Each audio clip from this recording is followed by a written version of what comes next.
Hello दोस्तों, इस बार तापमान बहुत ज़्यादा बढ़ जाने के कारण बहुत सारे जीव जंतु और प्राणी बेवजह मारे जा रहे हैं। तो जब मैं अपने खेत पर घूमने के लिए गया तो पास में ही एक गड्ढे में पानी था। मैंने देखा कि एक मछली उस पानी में तड़प रही है।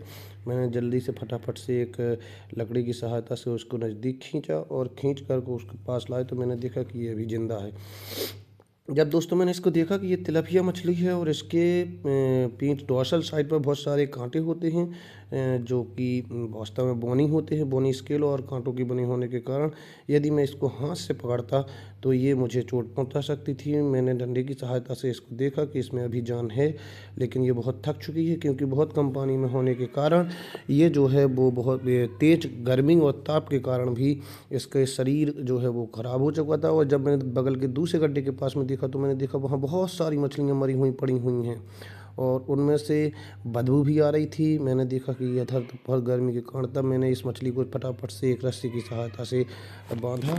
और चूँकि हाथ से मैं इसको नहीं छू सकता था क्योंकि हाथ से पकड़ने के कारण इसमें जो है वो मुझे जोखिम भी हो सकता था और मुझे कोई ना कोई चोट लग सकती थी। तब मैंने इसको छोटी सी रस्सी की सहायता से पकड़ करके पूंछ से पीछे की ओर ले जा करके और मैं बड़े तालाब की तरफ तेजी से दौड़ा और दौड़ते दौड़ते मैं तालाब की तरफ पहुंचा। जब मैंने देखा कि तालाब काफ़ी दूर है तब मैं परेशान होने लगा। मैंने कहा ऐसा नहीं कि ये मछली मर जाए। तब मैंने अपने दोस्त से पूछा कि कहीं ये मर तो नहीं जाएगी। तब उसने दोस्त ने बताया कि नहीं, इस प्रकार की मछलियाँ जो होती हैं वो सर्वाइवल होती हैं और ये सर्वाइव करती रहती हैं। जैसे कि आपकी जो मांगुर मछली है और आपकी जो सौर मछली है, उसी की तरह इसमें भी जीवन को संघर्ष करने की क्षमता बहुत अधिक होती है। तब मेरी सांस में सांस आई और मैं समझ गया कि मैं इसको बचा ले जाऊंगा।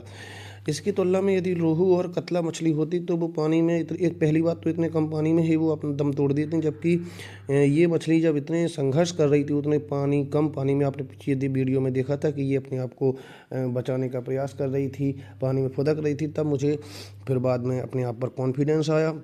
क्योंकि तालाब काफ़ी दूर था, मैं पैदल चलते चलते वहाँ तक पहुँचा। पहले तो मैंने दौड़ लगाई, फिर धीरे धीरे मैं जब मैं थक गया तो मैं तालाब मुझे दिखने लगा और मेरी जान में जान आई। मैं समझ गया कि इस मछली को मैं बचा लूँगा। दोस्तों, जीव जंतुओं को बचाने से हमें जो मानसिक और संतुष्टि मिलती है, सुख का अनुभव होता है, उसका तो आप सब जान ही रहे होंगे कि किस प्रकार से यदि हम किसी प्राणी को बचाते हैं और हम बचा पाते हैं तो उसमें हमें कितनी ज़्यादा मानसिक संतुष्टि प्राप्त होती है। क्योंकि इस प्रकृति में सभी प्राणियों को जीने का बराबर का अधिकार है, तो यदि हम उसको बचा सकें तो आप भी ये सब प्रयास कीजिए। नेचर पर बराबर अधिकार है, बायोडाइवर्सिटी हमारी रिच रहे। इसलिए तालाब आते ही मैं एकदम से प्रसन्न हो गया, खुश हो गया। मैंने देखा कि तालाब आ गया है और इस हमारा तालाब जो है बहुत ही खूबसूरत है। इसमें कमल और पुरैन के पत्ते हैं। कमल से ये तालाब जो है वो सुंदर बना हुआ है। और जैसे ही मैं इसके पास आया, मैं बैठा और मैंने इसको पहले पानी में डाल के देखा। मैंने देखा कि इसमें जान है। तो पहले तो मुझे हलचल नहीं दिखी, मैंने सोचा शायद मर गई है। फिर जब मैंने देखा कि इसमें जान है या नहीं है तो मैंने देखा कि इसमें जान है और ये बच जाएगी। तब मैंने इसको फिर हाथ से धीरे से निकाला।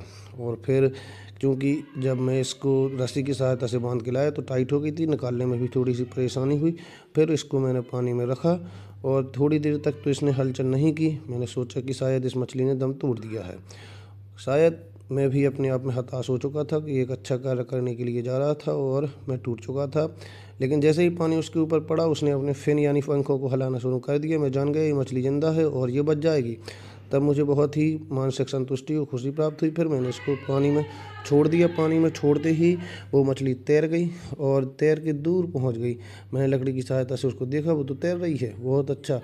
और पानी में तैरते ही मछली आगे चली गई। देखिए इधर इस वीडियो में मैंने इसको किस तरीके से पानी में रिलीज किया।